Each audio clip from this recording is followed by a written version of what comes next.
शुरुआत में हम सुजुका नाम की एक छोटी लड़की को देखते हैं जो एक पाइप के पास खड़ी होती है। उस पाइप के अंदर से अजीब अजीब आवाजें आ रही होती हैं। जैसे ही वह झांक कर देखती है, अचानक एक गोलू मोलू सा एलियन बाहर निकलता है। वो एलियन अपना नाम बताता है, टाकोपी। टाकोपी कहता है कि उसे बहुत जोर से भूख लगी है। शिजुका उसे एक ब्रेड का टुकड़ा दे देती है। ब्रेड खाने के बाद टाकोपी बहुत खुश हो जाता है और उसे धन्यवाद देता है। टाकोपी इंसानी भाषा भी बोल सकता है, जिससे दोनों एक दूसरे से आसानी से बात करने लगते हैं। शिजुका अपना नाम बताती है और टाकोपी भी अपना नाम बताता है। इसके बाद शिजुका का शुक्रिया करने के लिए टाकोपी उसे अपने हैप्पी गैजेट्स में से एक फ्लाइंग डिवाइस देना चाहता है, लेकिन शिजुका कहती है कि उसे इन चीजों में कोई दिलचस्पी नहीं है। हाँ, वो ये जरूर कहती है कि वह कल फिर से उसके लिए ब्रेड लेकर आएगी, और इतना कहकर चली जाती है। टाकोपी सोच में पड़ जाता है, शायद शिजुका को उड़ना पहले से आता होगा, इसीलिए उसने उसका गैजेट नहीं लिया। अगले दिन शिजुका फिर आती है, लेकिन इस बार वो बहुत परेशान दिख रही होती है। टाकोपी समझ जाता है कि वो उदास है। उसे खुश करने के लिए वो अपना कैमरा निकालता है और शिजुका के साथ एक फोटो क्लिक करता है। शिजुका थोड़ी देर के लिए टाकोपी का स्मार्टफोन देखने की कोशिश करती है, लेकिन उसे चलाना नहीं आता तो वो वापस कर देती है। फिर वो अपना बैग चेक करती है और कहती है कि उसका कुछ सामान खत्म हो गया है, उसे खरीदने जाना होगा, और वो चली जाती है। शिजुका को इस तरह उदास जाते देख टाकोपी मन ही मन कसम खाता है, मैं अब से शिजुका को कभी दुखी नहीं होने दूंगा। अगले दिन टाकोपी एक फूल लेकर आता है ताकि शिजुका को खुश कर सके, लेकिन इस बार भी शिजुका कोई रिएक्शन नहीं देती। तब टाकोपी फैसला करता है कि वो शिजुका के घर जाएगा। जब वह उसके घर पहुंचता है तो वह देखकर हैरान रह जाता है। घर बिखरा हुआ है, माता पिता कहीं नहीं है और शिजुका अकेली रहती है। सिर्फ उसके साथ उसका एक प्यारा सा कुत्ता है। शिजुका बताती है कि जब वो चाबी के साथ होती है तभी वो सच में खुश रहती है। ये सुनकर टाकोपी को थोड़ा जलन महसूस होती है। वो चाहता है कि शिजुका उसके बारे में भी ऐसा ही सोचे। जब वो ये बात कहता है तो शिजुका पहली बार मुस्कुरा देती है, लेकिन अगले दिन जब शिजुका आती है उसकी हालत बहुत खराब होती है। उसके शरीर पर चोट के निशान होते हैं। वो बताती है कि उसकी अपने दोस्त से लड़ाई हो गई। टाकोपी को समझ नहीं आता कि इंसान एक दूसरे को इतना क्यों मारते हैं। वह मासूमियत में कहता है कि जब वो मुस्कुराता है तो उसका चेहरा भी पर्पल हो जाता है, लेकिन उसे ये समझ ही नहीं कि शिजुका को किसी ने पीटा है। फिर टाकोपी अपने एक गैजेट फ्रेंडशिप रिबन को निकाल कर शिजुका को देता है और कहता है कि अगर वो इसे अपने दोस्त को दे देगी तो उनका झगड़ा खत्म हो जाएगा। शिजुका हल्की सी मुस्कान के साथ वह रिबन ले लेती है और कहती है कि वो इसे घर जाकर इस्तेमाल करेगी। अगले दिन टाकोपी पार्क में उसका इंतजार करता है। सुबह से रात हो जाती है, लेकिन शिजुका नहीं आती। चिंतित होकर जब टाकोपी उसके घर जाता है तो वह एक डरावना सच देखता है। शिजुका ने उसी फ्रेंडशिप रिबन से फांसी लगा ली होती है। ये देखकर टाकोपी पूरी तरह टूट जाता है। उसे लगता है कि उसने नियम तोड़कर शिजुका को ये गैजेट दिया और यही उसकी सजा है। फिर उसे याद आता है कि उसने शिजुका के साथ एक फोटो ली थी। टाकोपी अपने कैमरे का इस्तेमाल करता है। ये कैमरा समय को पीछे ले जा सकता है। जैसे ही वो फोटो एक्टिवेट करता है वह उस समय में पहुंच जाता है जब शिजुका जिंदा थी, लेकिन अब भी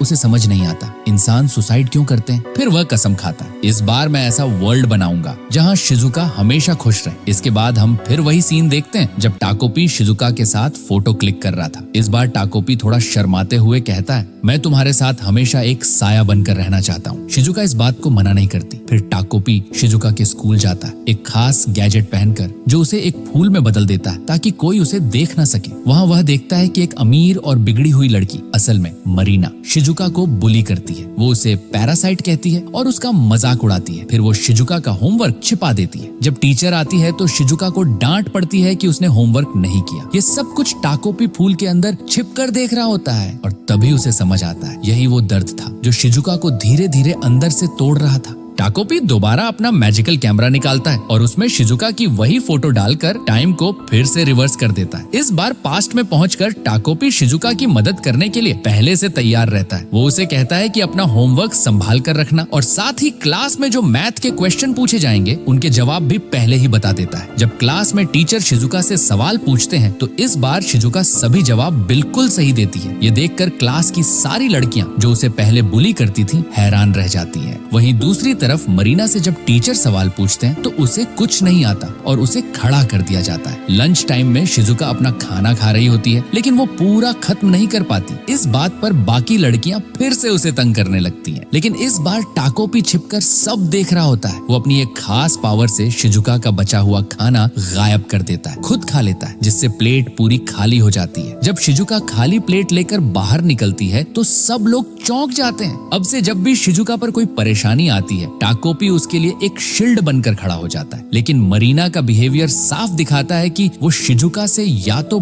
बहुत नफरत करती है या फिर अंदर से बहुत जलती है। अगले दिन मरीना शिजुका को मिलने के लिए बुलाती है। कुछ लड़कियां आपस में बात कर रही होती हैं, जिससे लगता है कि शायद मरीना अब पैचअप करना चाहती है। लेकिन शिजुका बहुत ज्यादा घबरा जाती है और बाथरूम में छिप जाती है। टाकोपी फैसला करता है कि वो शिजुका का डुप्लीकेट बनकर मरीना से मिलने जाएगा। जैसे ही वो शिजुका का रूप लेकर मरीना के सामने जाता है, मरीना अचानक उसे जोर का थप्पड़ मार देती है। टाकोपी को समझ नहीं आता कि ऐसा क्यों हुआ। उसे लगता है शायद उसकी बात करने का तरीका गलत था। लेकिन मरीना यही नहीं रुक, वो लगातार 2 से 3 और थप्पड़ मारती है और फिर उसे बुरी तरह पीटने लगती है। अब टाकोपी को समझ आता है कि मरीना शिजुका से कितनी ज्यादा नफरत करती है। उसका पैचअप वाला सोचना पूरी तरह गलत था। फिर मरीना शिजुका को पैरासाइट कहती है और अपनी पॉकेट से एक पेन निकालकर उसकी आंख में घोंपने की कोशिश करती है। ये देखकर टाकोपी बुरी तरह घबरा जाता है और तुरंत अपना कैमरा एक्टिवेट करके फिर से पास्ट में चला जाता है। इस बार टाकोपी पूरी तरह डिसाइड कर चुका है, वो शिजुका को कुछ भी होने नहीं देगा। वो भागते हुए शिजुका के पास जाता है। तभी एक लड़का शिजुका से मिलने आता है और कहता है कि तुम्हें मरीना बुली करती है, मैं सबको ये बात बता दूंगा। लेकिन शिजुका उसे रोक देती है और कहती है इससे कुछ नहीं बदलेगा। फिर वो एक बड़ा सच बताती है, मरीना की नफरत की असली वजह क्या है। दरअसल मरीना के पिता का शिजुका की माँ के साथ अफेयर चल रहा है और मरीना को लगता है कि उसके परिवार के टूटने की वजह शिजुका है। इसी कारण वो उससे इतनी नफरत करती है। अब हम क्लासरूम में देखते हैं कि टीचर मैथ पढ़ा रही है। इस बार शिजुका का ध्यान कहीं और है। जब टीचर उससे सवाल पूछती है तो वो जवाब नहीं दे पाती। सभी बच्चे उसे घूरने लगते हैं। लेकिन इस बार शिजुका एक चीज नोटिस करती है, मरीना आज उसे बिल्कुल भी बुली नहीं कर रही। ये बात उसे और ज्यादा टेंशन में डाल देती है। रात में शिजुका अपने डॉग चैपी और टाकोपी के साथ पार्क में वॉक करने जाती है। वो परेशान है कि आज मरीना ने उसे कुछ कहा ही क्यों नहीं। फिर वो धीरे धीरे अपने दिल की बात बताने लगती है। जब वो छोटी थी तब वो अपने पापा के साथ इसी पार्क में घूमने आती थी, लेकिन उसे आज तक समझ नहीं आया कि उसके माता पिता ने डिवोर्स क्यों लिया और उसे अकेला क्यों छोड़ दिया। ये पहली बार था जब शिजुका ने टाकोपी से इतनी पर्सनल बात शेयर की। इसी दौरान टाकोपी को पुरानी बातें याद आती हैं, कैसे वो पहली बार शिजुका से मिला था और कैसे बाद में उसने सुसाइड कर लिया था। उसे अब भी समझ नहीं आता आखिर इंसान ऐसा क्यों करते हैं। तभी अचानक वहाँ मरीना आ जाती है। वो आते ही शिजुका को ताना मारती है और बिना कुछ सोचे उसे थप्पड़ मार देती है। ये देखकर शिजुका का डॉग चैपी गुस्से में आ जाता है। मरीना उसे लात मारकर दूर फेंक देती है, जिससे चैपी और ज्यादा गुस्से में आकर मरीना को काट लेता है। लेकिन यहाँ एक ट्विस्ट है, मरीना के चेहरे पर एक डरावनी स्माइल होती है, जैसे ये सब उसी का प्लान था। जैसे ही डॉग उसे काटता है वो जोर जोर से चिल्लाने लगती है। आसपास के लोग तुरंत एनिमल कंट्रोल को कॉल कर देते हैं। कुछ ही देर में लोग आकर चैपी को पकड़ लेते हैं और कहते हैं कि ये खतरनाक है। शिजुका यह सब अपनी आंखों के सामने देखती है, लेकिन कुछ भी नहीं कर पाती। वो अपने डॉग को बचाने के लिए भागती है, क्योंकि वही उसका एकमात्र सहारा है, उसकी खुशी का एकमात्र कारण। टाकोपी तुरंत अपना कैमरा निकालता है और फिर से टाइम रिवर्स करता है। वो शिजुका से कहता है, इस बार हम उस रास्ते से नहीं जाएंगे, दूसरा रास्ता लेंगे। लेकिन जैसे ही वो दूसरा रास्ता लेते हैं, फिर भी मरीना उनके सामने आ जाती है। टाकोपी फिर से टाइम रिवर्स करता है, लेकिन हर बार हर रास्ते पर मरीना उनसे टकरा ही जाती है। अब टाकोपी पूरी तरह कंफ्यूज हो जाता है, आखिर ये क्या हो रहा है? क्या इस दुख से बचना नामुमकिन है? अब बार बार टाइम रिवर्स करने के बाद भी हर रास्ते पर मरीना का सामने आ जाना टाकोपी को समझ नहीं आता। तभी हम मरीना को देखते हैं, जो अंदर ही अंदर खुश होकर कहती है, एग्जैक्टली, सब कुछ मेरे प्लान के हिसाब से ही हो रहा है। दूसरी तरफ शिजुका पूरी तरह टूट चुकी होती है। उसका आखिरी सहारा, उसका डॉग चैपी, भी उससे छीन लिया गया है। अब वो फिर से उसी डार्क स्टेट में जाने लगती है, जहाँ वो सुसाइड के बारे में सोचने लगती है, जैसा हमने पहले एपिसोड में देखा था। टाकोपी उसे समझाने की कोशिश करता है, तुम टेंशन मत लो, मैं किसी भी कीमत पर चैपी को बचा लूंगा, ये मेरा प्रॉमिस है। लेकिन शिजुका अब उसकी बात सुन ही नहीं पा रही। उसे लग रहा है कि उसकी पूरी जिंदगी खत्म हो चुकी है। टाकोपी जोर से चिल्लाता है, प्लीज मुझ पर एक बार भरोसा करो, मैं सब ठीक कर दूंगा। शिजुका धीरे से मुड़कर उसकी तरफ देखती है। तभी टाकोपी अपना कैमरा फिर से इस्तेमाल करता है। सीन बदलता है। शिजुका एक टेबल पर उदास बैठी होती है, पूरी तरह टूटी हुई हालत में। तभी एक महिला आती है जो उसकी माँ होती है और कहती है, तुम्हारे डॉग ने एक लड़की को काट लिया है। अब उसे इस शहर में रहने का कोई हक नहीं है, उसे कहीं दूर भेज दिया जाएगा।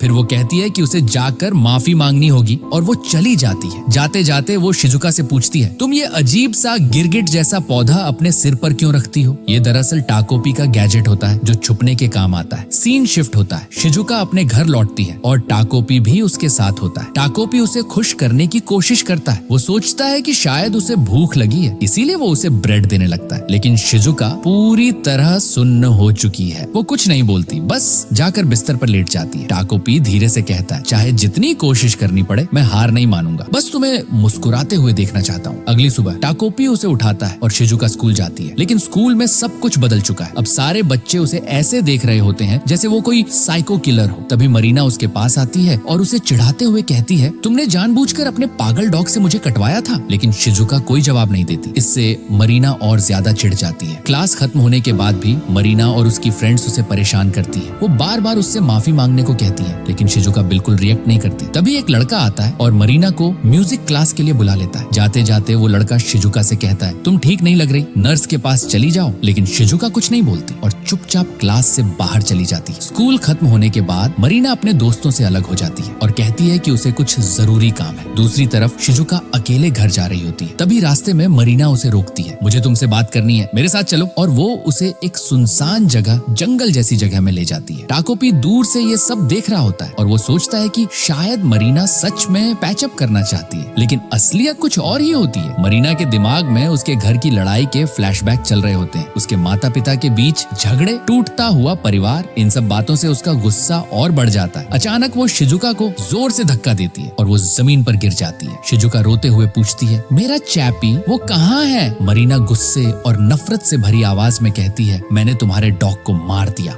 अब तुम कुछ नहीं कर सकती। ये सुनकर शिजुका पूरी तरह टूट जाती है। वो रोने लगती है और तभी मरीना उससे एक और क्रूर बात कहती है, तुम भी क्यों नहीं मर जाती? ये सीन पूरी कहानी का सबसे डार्क मोड बन जाता है, जहाँ शिजुका की उम्मीदें पूरी तरह खत्म हो जाती हैं और टाकोपी के लिए यह समझना और भी मुश्किल हो जाता है कि इंसानों की इस क्रूरता को वो कैसे ठीक करे। यह सुनकर टाकोपी पूरी तरह शॉक में आ जाता है और उसकी आंखों के सामने ही मरीना शिजुका को बहुत ही बेरहमी से मारने लगती है। वो गुस्से में चिल्लाती है, जो खाना तुम खाती हो, जो कपड़े तुम पहनती हो, सब मेरे पापा के पैसों से है। यानी मरीना अपने अंदर का सारा गुस्सा शिजुका पर निकाल रही होती है। दूर खड़ा टाकोपी ये सब देख रहा होता है और उसे समझ आ जाता है कि अगर उसने अभी कुछ नहीं किया तो मरीना सच में शिजुका को मार देगी। तभी टाकोपी को एक फ्लैशबैक याद आता है, जब शिजुका ने कहा था कि वो अपने डॉग चैपी के साथ रहती है तो ही खुश रहती है, और साथ ही उसे अपना वो वादा याद आता है, मैं तुम्हें हमेशा खुश रखूंगा। बस यहीं पर टाकोपी एक बड़ा फैसला लेता है। वो अपने हाथ में कैमरा कसकर पकड़ता है और अचानक से जाकर मरीना के सिर पर मार देता है। लेकिन टाकोपी को बिल्कुल भी अंदाजा नहीं था कि इतनी सी चोट से मरीना की मौत हो जाएगी। अब सिचुएशन पूरी तरह बदल जाती है। टाकोपी का कैमरा भी ठीक से काम नहीं कर रहा होता, मतलब अब टाइम रिवर्स करना भी आसान नहीं है। लेकिन दूसरी तरफ मरीना को इस हालत में देखकर शिजुका खुश हो जाती है। वो टाकोपी की तारीफ करते हुए कहती है, तुम सच में कमाल हो, मुझे नहीं पता था तुम इतना बड़ा मैजिक कर सकते हो। और वो उसे धन्यवाद कहती है कि उसने उसकी मदद की। ये सुनकर टाकोपी अंदर से डर जाता है। उसे समझ नहीं आ रहा कि उसने क्या कर दिया। लेकिन शिजुका अब पहली बार रिलीफ महसूस कर रही होती है। वो टाकोपी का हाथ पकड़ती है और कहती है, चलो यहाँ से चलते हैं, और दोनों जंगल से बाहर निकलने लगते हैं। जैसे ही शिजुका और टाकोपी जंगल से बाहर निकलते हैं, उन्हें रास्ते में एक लड़का मिलता है, अजुमा। अजुमा कहता है, ओह तुम यहाँ हो, मैं तुम्हें कब से ढूंढ रहा था। फिर उसकी नजर टाकोपी पर पड़ती है। ये गोल गोल अजीब चीज क्या है? लेकिन तभी उसकी नजर पीछे पड़ी मरीना की डेड बॉडी पर जाती है और वो पूरी तरह हिल जाता है। शिजुका बिल्कुल शांत होकर कहती है, ये टाकोपी के मैजिक से हुआ है। टाकोपी तुरंत कहता है, ये मैजिक नहीं है, ये तो मेरा हैप्पी कैमरा है। लेकिन अजुमा के तो पसीने छूट रहे होते हैं। वो सोच रहा होता है, ये लोग इतने शांत कैसे हैं, अभी तो इन्हें डरना चाहिए। वो घबरा कर कहता है, यहाँ किसी का मर्डर हो चुका है और तुम लोग ऐसे ही नॉर्मल हो। फिर वो उन्हें समझाता है, अगर हम किसी को मार देते हैं तो पुलिस हमें पकड़कर जेल में डाल देती है। और वो ये भी कहता है कि कोई भी ये नहीं मानेगा कि किसी एलियन ने मर्डर किया है। ये सुनकर शिजुका धीरे से कहती है, तो फिर मैं चैपी से कभी नहीं मिल पाऊंगी। अजुमा थोड़ा समझदारी दिखाते हुए कहता है, मैंने किताबों में पढ़ा है, अगर हम खुद जाकर सरेंडर कर दें तो सजा कम हो सकती है। वो शिजुका से कहता है, चलो मेरे साथ पुलिस स्टेशन चलते हैं। लेकिन शिजुका उलझन में पड़ जाती है। वो पूछती है, क्या सच में कोई और तरीका नहीं है इस प्रॉब्लम से बचने का? और तभी अजुमा थोड़ा रुक कर कहता है, तरीके तो होते हैं, जैसे किसी और पर इल्जाम डाल देना। अजुमा जब कहता है कि किसी और पर इल्जाम डालना गलत है तो शिजुका तुरंत बोलती है, ठीक ठीक है तो हम वही करेंगे। ये सुनकर अजुमा चौंक जाता है, ये तो और भी बड़ा क्राइम है। लेकिन शिजुका शांत आवाज में कहती है, हमारे पास टकोपी का मैजिक है, कुछ ना कुछ हो जाएगा। अजुमा मना करता है, पर शिजुका उसे पकड़कर कहती है, मेरे पास कोई नहीं है, न कोई दोस्त न माँ, प्लीज मेरी मदद करो। उसकी टूटी हुई हालत देखकर अजुमा पिघल जाता है और आखिरकार उसकी मदद करने के लिए तैयार हो जाता है। अब ताकोपी अपने हैप्पी गैजेट्स निकालता है, उनमें से एक होता है मेमोरी बॉक्स। इस गैजेट में रखी चीजें सालों तक प्रिजर्व रह सकती हैं। ताकोपी एक और बड़ा कदम उठाता है, वो मरीना का रूप ले लेता है। फिर तीनों मिलकर मरीना की डेड बॉडी को एक गड्ढे में दबाकर मेमोरी बॉक्स के अंदर प्रिजर्व करके छुपा देते हैं। अब ताकोपी मरीना बनकर जीने लगता है और उसे लगता है कि उसने आखिरकार शिजुका को खुश कर दिया। सीन शिफ्ट होता है मरीना के घर। यहाँ हम देखते हैं कि उसके माता पिता के बीच बहुत बुरी लड़ाई चल रही है। गुस्से में उसके पिता एक चीज फेंकते हैं जो गलती से मरीना असल में ताकोपी के चेहरे पर लगती है। उसकी माँ कहती है, अगर चेहरे पर निशान पड़ गया तो बहुत बुरा लगेगा। घर का माहौल पूरी तरह टूटा हुआ है, लेकिन ताकोपी मरीना के रूप में बस चुपचाप बैठा मुस्कुरा रहा होता है। उसे अभी भी इंसानों की जटिल भावनाएं समझ नहीं आती। दूसरी तरफ शिजुका अजुमा से पूछती है, क्या हम चैपी से मिलने जा सकते हैं? अजुमा कहता है कि अभी नहीं, और बातों बातों में पता चलता है कि शिजुका अपने डॉग को ही अपनी दुनिया मानती है। तभी ताकोपी पूछता है, ये डिवोर्स क्या होता है? क्योंकि उसने मरीना के घर में यह शब्द सुना था। इसी दौरान अजुमा का बड़ा भाई आता है, उसका नाम जुन्या अजुमा है। वो काफी हैंडसम और कॉन्फिडेंट लगता है, जिससे शिजुका और ताकोपी दोनों थोड़े अट्रैक्ट होते हैं। लेकिन अजुमा अंदर ही अंदर उससे जलता है। वो कहता है उसे पार्ट टाइम जॉब करने की जरूरत भी नहीं, फिर भी करता है। उसने अपने पैसों से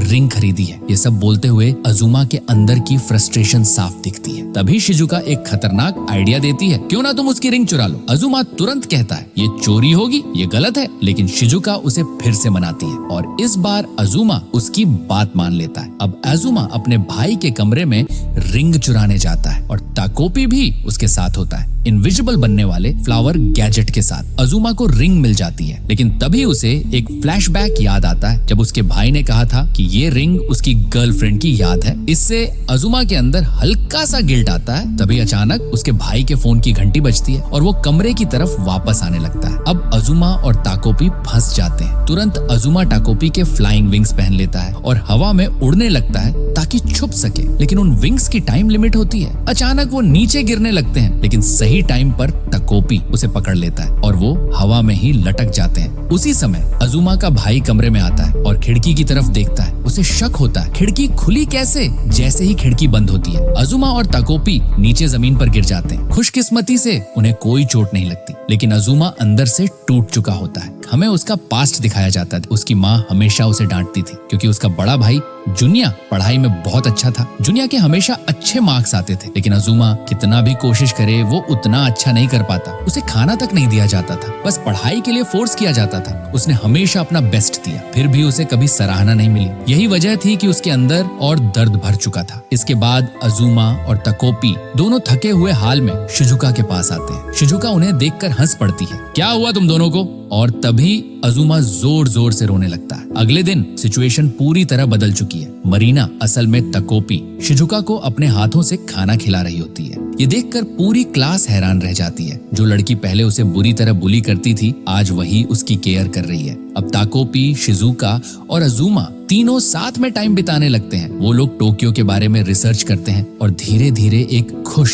जिंदगी जीने लगते हैं। ताकोपी को लगता है शायद अब सब कुछ ठीक हो गया है। ताकोपी अभी भी मरीना बनकर रह रहा होता है। मरीना के पिता उसे देखकर खुश होते हैं और कहते हैं, मेरे साथ चलो, मेरे घर टोक्यो। ये सुनकर शिजुका और ताकोपी खुश हो जाते हैं। उन्हें लगता है कि इससे चैपी से मिलना आसान हो जाएगा, लेकिन मरीना की माँ को यह बिल्कुल पसंद नहीं आता। एक दिन जब ताकोपी मरीना के रूप में अकेली होती है, उसकी माँ उसे जोर जोर से मारने लगती है। ताकोपी को समझ ही नहीं आता। मरीना की माँ कहती है, तुम बदल गई हो, पहले तुम मेरी साइड लेती थी। ताकोपी डर कर कहता है, मैं फिर से पहले जैसी बन जाऊंगी। लेकिन उसकी माँ और गुस्सा हो जाती है। फिर अचानक रुक कर कहती है, तुम मेरी बेटी नहीं हो, प्लीज मेरी असली बेटी को वापस कर दो। सच सामने आता है। ये सुनकर ताकोपी टूट जाता है। उसे मरीना की पुरानी तस्वीरें दिखती हैं, जहाँ उसका परिवार कभी खुश हुआ करता था। अब ताकोपी रोते हुए सच बता देता है, मैं आपकी बेटी को वापस नहीं ला सकता क्योंकि मैंने ही उसे मार दिया। वो माफी मांगता है और कहता है कि वो सब कुछ ठीक करने का तरीका ढूंढेगा।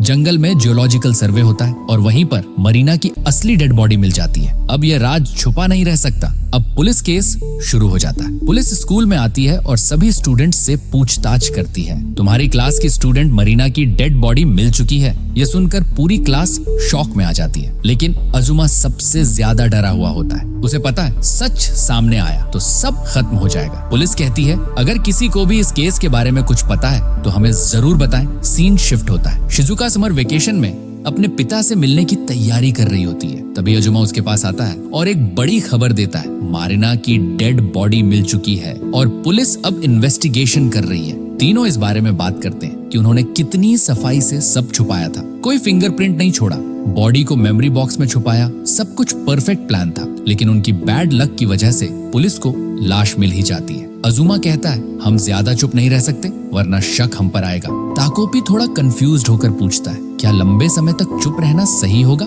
फिर वो कहता है मैं तुम दोनों से कुछ इंपॉर्टेंट बात करना चाहता हूँ। ताकोपी कहता है मरीना के पेरेंट्स बहुत दुखी होंगे, हमें उनके लिए कुछ करना चाहिए। और फिर वो एक शॉकिंग बात कहता है हमें सच बता देना चाहिए, ये सब सीक्रेट नहीं रखना चाहिए। अजुमा भी कुछ हद तक अग्री करता है, लेकिन तभी शिजुका बीच में बोलती है हम टोक्यो जाने की स्ट्रेटेजी पर बात नहीं करेंगे। अजुमा हैरान होकर कहता है हम सिटी छोड़कर नहीं जा सकते, केस चल रहा है। लेकिन शिजुका प्यार से उसे देखती है और याद दिलाती है तुमने ही कहा था तुम मुझे टोक्यो ले जाओगे। उसकी मासूम स्माइल देखकर अजुमा फिर से पिघल जाता है। वो मन में सोचता है मैं उसे जरूर टोक्यो ले जाऊंगा, ये सब मेरी गलती है, मुझे इसे ठीक करना होगा। यह साफ दिखता है अजुमा शिजुका से डीपली अटैच्ड हो चुका है। रात में अजुमा अपने कमरे में बैठकर टोक्यो जाने का प्लान बना रहा होता है। तभी उसका बड़ा भाई जुनिया आता है। जुनिया कहता है मुझे बुरा लगा तुम्हारी क्लास की एक लड़की की डेथ हो गई, अगर तुम्हें कुछ चाहिए तो मेरे पास आना। जुनिया जेन्युइनली केयरिंग लगता है, जो अजुमा के अंदर और गिल्ट पैदा करता है। दूसरी तरफ मरीना की फ्रेंड्स से पूछताछ होती है। वो बताती हैं कि मरीना कुछ समय से अजीब बिहेव कर रही थी। अब केस में शिजुका का नाम भी सामने आ जाता है। पुलिस शिजुका के घर भी आती है, लेकिन शिजुका कुछ नहीं बताती। वो मन में सोचती है अजुमा ने जैसा कहा मैंने वैसा ही किया। अजुमा कहता है तुमने सही किया, लेकिन ज्यादा चुप रहना भी खतरनाक है। अजुमा इसी केस के बारे में सोचता रहता है, जिससे उसके मार्क्स खराब आ जाते हैं। अब वो डर जाता है अगर मॉम को पता चला तो क्या होगा। घर पर उसकी माँ उसे पैनकेक देती है और पहली बार अच्छे से बात करती है। तुम काफी मेहनत कर रहे हो, ये तुम्हारे लिए है। अजुमा शॉक्ड हो जाता है। वो हिम्मत करके कहता है मॉम मैं आपको कुछ बताना चाहता हूँ, लेकिन उसकी माँ अचानक बदल जाती है। कुछ मत बोलो, मुझे पता है तुम यूजलेस हो, तुम लाइफ में कुछ नहीं कर पाओगे, अब मेहनत करना भी छोड़ दो। ये सुनकर अजुमा पूरी तरह टूट जाता है। ये इमोशनल अब्यूज उसे अंदर से खत्म कर देता है। अजुमा अकेले पार्क में बैठा होता है। तभी शिजुका आती है और पूछती है सब ठीक है? अजुमा रोते हुए झूठ बोलता है हाँ सब ठीक है। शिजुका बताती है पुलिस ने मुझे फिर बुलाया है, लेकिन मैं नहीं जाऊंगी, मुझे चैपी से मिलना है। और कॉन्फिडेंटली कहती है वो मुझे अरेस्ट नहीं कर सकते। अजुमा उसे रियश्योर करता है मैं सब संभाल लूंगा। शिजुका मुस्कुराती है और उसे धन्यवाद कहती है, और यही स्माइल अजुमा को पूरी तरह कंट्रोल कर लेती है। फिर शिजुका धीरे से कहती है क्या तुम इस कैमरा को लेकर सारा ब्लेम अपने ऊपर ले सकते हो? अजुमा का चाइल्डहुड फ्लैशबैक हमें उसका बचपन दिखाया जाता है। वो हमेशा पढ़ाई को लेकर सीरियस था, अपने भाई को रोकता था गेम खेलने से, उसकी माँ उसे मोटिवेट करती थी तुम उससे भी आगे निकलोगे, लेकिन ऐसा कभी नहीं हुआ। उसका भाई चिल करते हुए भी टॉपर बनता रहा और अजुमा मेहनत करके भी फेल होता रहा। अजुमा का बचपन से ही सपना था वो अपने बड़े भाई जुन्या से बेहतर बने, हमेशा उससे ज्यादा मार्क्स लाए और बड़ा होकर अपने परिवार के क्लिनिक को संभाले, लेकिन वो कभी ऐसा कर ही नहीं पाया। धीरे धीरे उसे समझ आ गया मैं अपने भाई से अच्छा नहीं हूँ और कभी उसे बीट नहीं कर पाऊंगा। शिजुका की तरफ अट्रैक्शन क्यों? अजुमा शिजुका की तरफ इतना अट्रैक्ट इसीलिए होता है क्योंकि उसे शिजुका में अपनी माँ की झलक दिखती है। जब वो क्लास मॉनिटर बना उसने देखा कि शिजुका को सब बच्चे बहुत बुरी तरह ट्रीट करते हैं। तब उसने सोचा मैं इसकी मदद करूंगा, मैं कुछ अच्छा कर सकता हूँ। लेकिन सच ये था शिजुका ने कभी उसे नोटिस ही नहीं किया। पहली बार किसी ने भरोसा किया। फिर एक दिन शिजुका कहती है मेरा कोई दोस्त नहीं है, मेरी माँ भी मेरा साथ नहीं देगी, तुम ही कुछ कर सकते हो। बस यही वो पल था जिसने अजुमा को बदल दिया। पहली बार किसी ने उस पर भरोसा किया था और इसीलिए वो पूरी तरह शिजुका के लिए जीने लगा। ताकोपी कई बार उससे पूछता है क्या हम जो कर रहे हैं वो सही है, लेकिन अजुमा अब दिल से सोच रहा था, दिमाग से नहीं। उसे सिर्फ एक चीज चाहिए थी, किसी का भरोसा और उसकी वैल्यू। फिर शिजुका उससे कहती है तुम्हारे अलावा मेरा कोई नहीं है, क्या तुम मुझे छोड़कर पुलिस के पास जाओगे? मैं तुम्हारा इंतजार करूंगी। अजुमा रोने लगता है क्या तुम सच में मेरा साथ दोगी? कभी मुझे छोड़ोगी नहीं। और तभी शिजुका उसे किस करती है और उसे गले लगा लेती है। कहती है सब कुछ ठीक हो जाएगा। ये पल अजुमा के लिए बहुत बड़ा था। उसे याद ही नहीं था कि आखिरी बार उसकी माँ ने उसे कब हग किया था। वो पूरी तरह इमोशनली बाइंड हो चुका था। अब अजुमा ताकोपी का कैमरा लेकर पुलिस स्टेशन जाने का फैसला करता है। वो सारा ब्लेम अपने ऊपर लेने के लिए तैयार हो जाता है। रास्ते में उसे ऐसा लगता है कि उसका भाई जुनिया कह रहा है तुम हमारी फैमिली के लिए शर्म हो, तुमने सब बर्बाद कर दिया। लेकिन ये सब उसकी इमेजिनेशन होती है। असल में जुनिया उसके पास आता है और बहुत प्यार से पूछता है सब ठीक है, तुम उदास लग रहे हो, तुम मुझसे कुछ भी शेयर कर सकते हो। ये सुनकर अजुमा टूट जाता है। वो रोते हुए कहता है तुम नहीं समझ सकते, तुम परफेक्ट हो। वो अपने भाई की तारीफ करता है और खुद को यूजलेस कहता है। मैं कितना भी पढ़ लूं 100 मार्क्स नहीं आते। मॉम ने भी मुझसे उम्मीद छोड़ दी। मेरी जिंदगी में शिजुका के अलावा कोई नहीं है। जुनिया उसे समझाता है ऐसा मत सोच, मैं हूं ना तेरे साथ। वो कहता है मार्क्स सब कुछ नहीं होते, कोई भी इंसान परफेक्ट नहीं होता। और फिर हल्की फुल्की बातें करके उसे समझाने की कोशिश करता है मैं खुद मॉन्स्टर हंटर अच्छा नहीं खेल पाता और मॉम के बनाए पैनकेक भी अच्छे नहीं होते थे।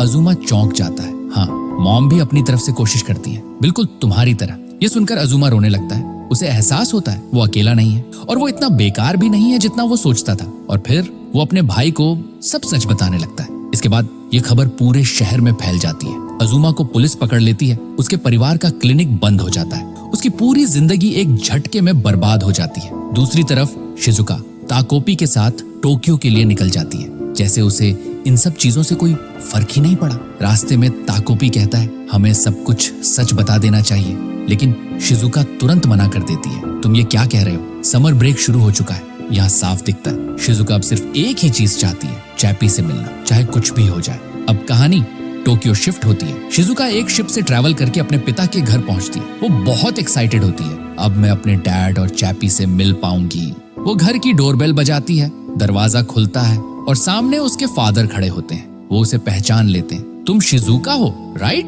तभी अंदर से एक कुत्ते के भौंकने की आवाज आती है। शिजुका खुश हो जाती है, चैपी आ रहा होगा। लेकिन जो कुत्ता आता है वो चैपी नहीं होता। ये देखकर शिजुका पूरी तरह टूट जाती है। उसे समझ आ जाता है उसके फादर ने नई फैमिली बना ली है और चैपी अब उसके पास नहीं है। तभी एक छोटी लड़की, उसकी स्टेप सिस्टर, पूछती है ये आपको डैडी क्यों बुला रही है? ये सुनकर शिजुका पूरी तरह इमोशनली कोलैप्स हो जाती है। अब शिजुका फिर से डार्क मोड में चली जाती है। वो एक टनल के नीचे बैठ जाती है और ताकोपी से कहती है शायद उन्होंने चैपी को खा लिया। वो पागलों की तरह बोलती है चलो उनका पेट चेक करते हैं, शायद अंदर चैपी मिल जाए। यहाँ उसकी मेंटल स्टेट पूरी तरह टूट चुकी होती है। वो ताकोपी से पूछती है तुम्हारे पास ऐसा कोई गैजेट है जिससे हम उनके पेट देख सकें?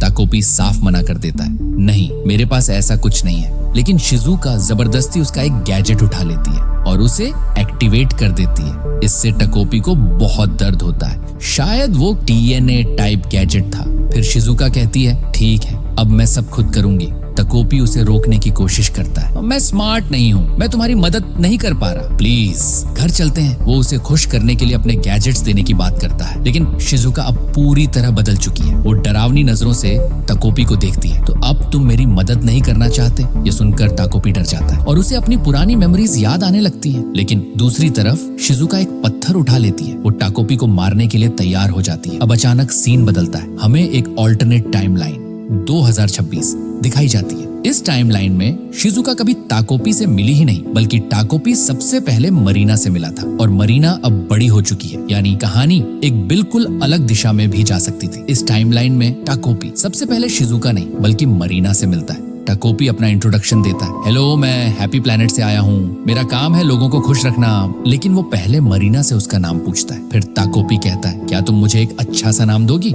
मरीना ही उसका नाम रखती है, ताकोपी। यानी इस टाइमलाइन में शिजुका नहीं, मरीना उसे नाम देती है। अब ताकोपी हर जगह मरीना के साथ रहने लगता है। स्कूल, रास्ते, घर, वो हमेशा उसकी शैडो बन जाता है। ताकोपी कुछ इंपॉर्टेंट चीजें नोटिस करता है, मरीना के गाल पर चोट के निशान। लेकिन स्कूल में वो काफी पॉपुलर है, यानी बाहर स्ट्रॉन्ग इमेज, अंदर दर्द। जब मरीना उसे खाना देती है, ताकोपी बदले में उसे अपने गैजेट्स देता है, जैसे फ्लाइंग विंग्स। लेकिन मरीना एक भी गैजेट एक्सेप्ट नहीं करती, उल्टा उसे मार देती है। यहाँ साफ दिखता है मरीना शिजुका से बिल्कुल ऑपोजिट है। असली डर जब मरीना घर पहुंचती है, उसकी माँ उससे बात करती है। मरीना कहती है मैं आपके लिए खाना बना देती हूँ। हूँ। उसकी माँ एक स्पेसिफिक ड्रिंक मांगती है, कंबूचा टाइप, लेकिन वो ड्रिंक खत्म हो चुका होता है। जैसे ही उसकी माँ को पता चलता है, वो ग्लास तोड़ देती है और मरीना पर हमला करने वाली होती है। वो चिल्लाती है, तुमने पहले ऑर्डर क्यों नहीं किया? क्या मैं अब सस्ती चीजें पीऊं? मरीना की माँ उसे इमोशनली प्लस फिजिकली अब्यूज करती है। वो आगे कहती है, तुम घर नहीं संभाल पाओगी, लड़के भी तुम्हें पसंद नहीं करते, लोग मुझे ब्लेम करेंगे कि मैंने तुम्हें ठीक से नहीं पाला। ये सुनकर मरीना पूरी तरह डर जाती है और रोने लगती है। अपने कमरे में जाकर मरीना सोचती है, मैं बस एक अच्छी हाउसवाइफ बनना चाहती हूँ, एक अच्छी माँ बनना चाहती हूँ,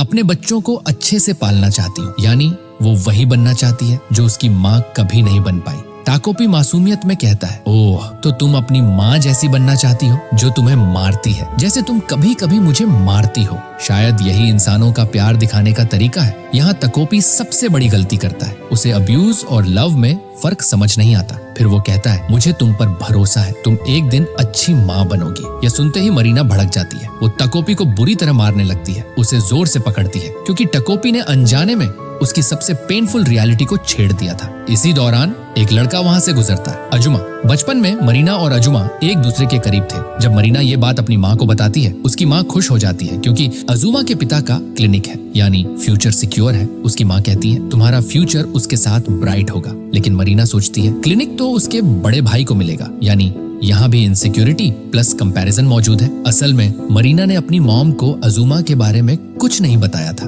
लेकिन उसकी माँ फिर भी खुश हो रही होती है। अगले दिन मरीना स्कूल में होती है और सोच रही होती है, अजुमा को पैनकेक या केक पसंद होगा, मैं उसके लिए बनाऊंगी। और सबसे बड़ी बात, अजुमा उसे जैसे है वैसे एक्सेप्ट करता है। लेकिन मरीना के पास्ट में बहुत दर्द छुपा हुआ है। टाकोपी पूछता है, क्या तुम अब खुश हो? मरीना जवाब देती है, हाँ, जब से तुम मेरी जिंदगी में आए हो मैं खुश रहने लगी हूँ। लेकिन यह खुशी सिर्फ ऊपर ऊपर है, अंदर सब टूटा हुआ है। अब हम देखते हैं, मरीना और अजुमा बड़े हो चुके हैं, दोनों एक दूसरे को डेट कर रहे हैं, सब कुछ ठीक लग रहा होता है। तभी कुछ लड़कियां बात करती हैं। एक ट्रांसफर स्टूडेंट आई है, उसका नाम शिजुका है। जैसे ही अजुमा ये नाम सुनता है, वो मरीना का हाथ छोड़ देता है और पीछे मुड़कर देखने लगता है। ये देखकर मरीना के अंदर इनसिक्योरिटी ट्रिगर हो जाती है। दोनों कैफे में बैठते हैं। अजुमा कहता है, शिजुका की जिंदगी में मेरे अलावा कोई नहीं है। यहाँ साफ दिखता है अजुमा इमोशनली शिजुका से जुड़ा हुआ है। मरीना घर लौटती है। उसकी मॉम कहती है, मुझे लगा तुम अजुमा को घर लाओगी, उसने दोनों के लिए खाना भी बनाया होता है। टाकोपी कहता है, मैं जाकर अजुमा को बुला लाता हूँ। जब टाकोपी जाता है, वो देखता है अजुमा शिजुका के साथ बैठा है। अब सब कुछ टूट जाता है। घर पर जब मरीना की माँ को पता चलता है कि अजुमा नहीं आएगा, वो गुस्से में मरीना को बुरी तरह मारती है, चीजें फेंकने लगती हैं। इस बार मरीना टूटती नहीं, वो एक्सप्लोड कर जाती है और अपनी माँ को मार मार कर खुद खत्म कर देती है। रोते हुए मरीना कहती है, अगर मेरी लाइफ में मेरे डैड और अजुमा होते तो सब ठीक होता। यानी वो अभी भी वैलिडेशन ढूंढ रही है। टाकोपी वापस आता है और सब समझ जाता है। वो कहता है, अब मुझे समझ आ गया, हमें क्या करना है, हमें शिजुका को हटाना होगा। टाकोपी का सबसे डेंजरस माइंडसेट शिफ्ट है। वो प्लान बनाता है, मैं टाइम में पीछे जाऊंगा, जब तुम और शिजुका 4th क्लास में थे, और वहीं सब ठीक कर दूंगा। टाकोपी अपने प्लेनेट हैप्पी प्लेनेट जाता है परमिशन लेने के लिए। वो कहता है, मैं ग्रेट हैप्पी क्लॉक यूज करना चाहता हूँ और पास्ट में जाकर सब ठीक करूंगा। ये सुनकर बाकी हैप्पियंस गुस्सा हो जाते हैं। तुमने बहुत गलत काम किया है, तुम रूल्स तोड़ रहे हो। उनका सबसे बड़ा रूल, हम किसी को हर्ट नहीं करते, हम सबको खुश करते हैं। टाकोपी को सजा मिलती है, उसकी मेमोरीज इरेज कर दी जाती हैं, उसे हैप्पी प्लेनेट से बैन कर दिया जाता है और उसे वापस अर्थ पर भेज दिया जाता है। टाकोपी वापस आता है, वो सब कुछ भूल चुका होता है, ना प्लान ना रिवेंज। वो फिर से उसी पाइप में जाकर छिप जाता है। यहाँ पर टाकोपी को अचानक सब कुछ याद आ जाता है, पहली बार शिजुका से मिलना, उसके साथ बिताए पल और मरीना की मौत। उसे एहसास होता है कि उसने शिजुका के साथ मिलकर क्या कर दिया था। इसके बाद हमें वही आइकॉनिक सीन दोबारा दिखाया जाता है, जब टाकोपी पहली बार शिजुका से मिलता है। वो पाइप में छुपा होता है। शिजुका उसकी आवाज सुनकर पास आती है और उसे बाहर निकालती है। टाकोपी कहता है, मुझे बहुत भूख लगी है, और शिजुका उसे ब्रेड देती है। यही छोटा सा मोमेंट पूरी कहानी की शुरुआत बनता है। टाकोपी उस काइंडनेस के कारण शिजुका के साथ रहने लगता है। तभी सीन में एंट्री होती है अजुमा की। वो टाकोपी को देखकर कहता है, ओए ऑक्टोपस, तुम यहाँ क्या कर रहे हो? और यही कहानी एक परफेक्ट लूप बनाकर वहीं खत्म होती है जहाँ से शुरू हुई थी। ये एंडिंग दिखाती है, फेट बार बार रिपीट हो रहा है। टाकोपी सब कुछ भूलता है, फिर वही गलतियां दोहराता है और ट्रेजेडी फिर शुरू हो जाती है। एक एंडलेस साइकिल जहाँ हैप्पीनेस लाने की कोशिश सबसे बड़ा दर्द बन जाती है। अगर आपको ये एक्सप्लेनेशन पसंद आई हो तो वीडियो को एक लाइक जरूर करें और चैनल को सब्सक्राइब करना मत भूलना।